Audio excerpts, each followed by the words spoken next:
The golden thread belonged to Juan Sebastian Molano. Brilliant work by him, and UAE Team Emirates kept it sensible until the very last. You only have to go loud once. Molano, the man on stage 12, fourth time lucky for the Colombian. He had to wait until the final stage last year, Dan, before taking his first Vuelta win. That was his first Grand Tour stage win.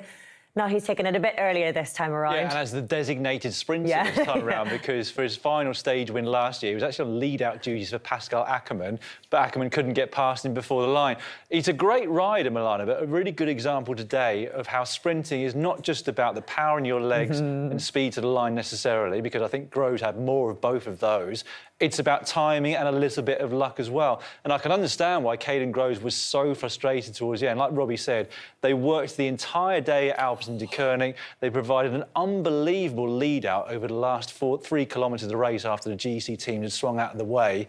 But when we get the overhead shots in a few moments' time, you see that Caden Groves kind of gets stuck between his lead-out man who's dying, and I think Rui Oliveira, the last lead-out man for Juan Sebastian Molano, gets stuck in between them, has to brake, foot comes out of the pedal, loses loads of gaps in front of him, and still almost gets back towards him before the line.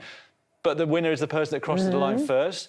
UAE Team Emirates, patient all day, wait until the last possible moment. Rui Oliveira came over the top with massive speed. Molano just had to basically carry it on, and with that took the stage victory. We're hearing from our team on the ground that Caden Groves says he had an unlucky mechanical in the run into the finish, which really backs up what you're saying and what we saw as well, that it had gone wrong with him. But even at that stage, UAE were still doing a fantastic job, and Molano was still exactly where he had to be. But they couldn't have done anything better, because we keep banging on about this, but this is a team that's fighting for the general classification at this race. On 3 fronts. Exactly. Soler in second place, Ayuso and Almeida also inside the top 8. That means that those 3 have got certain riders dedicated to them, and therefore Molano really only has Rui Oliveira to help him towards the finish. This is the last part of the lead-out from Alpecin-Deceuninck. There's still 2 riders left. That second rider is about to swing off, and the last man is doing his thing. On the left-hand side of the screen, you can see Rui Oliveira in the saddle initially, but sprints outside of it, and then, as is his right, takes the racing line around that left-hander. And again, you get a better shot on the overhead of what happens to Caden Groves, but you can see him in the green there, sprinting from so far back. I mean, the head-on shot doesn't really do it justice, just how far back he had to come from in the end and what speed he had to accelerate from.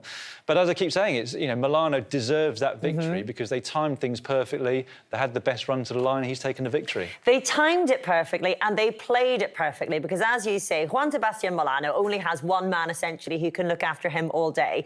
So they were able to allow Alpecin-Deceuninck to do all the hard work for all of the stage and then not profit from that at the end, but just playing it clever, really.